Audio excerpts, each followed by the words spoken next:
AGS நிறுவனத்தின் கல்பாத்தி சுரேஷ் மகன் திருமண வரவேற்பு நிகழ்ச்சி சமீபத்தில் மிகவும் பிரம்மாண்டமாக நடைபெற்றது.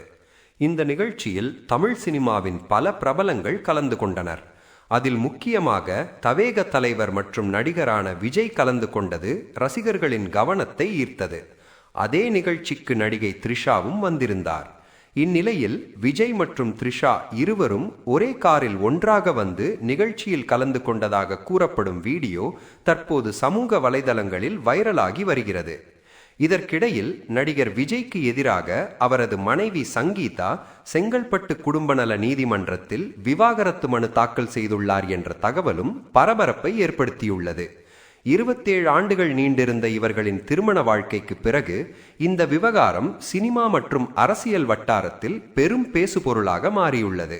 இந்நிலையில் விஜய் மற்றும் த்ரிஷா ஒரே காரில் வந்ததாக வெளியாகியுள்ள இந்த வீடியோ தற்போது இணையத்தில் ட்ரெண்ட் ஆகி வருகிறது.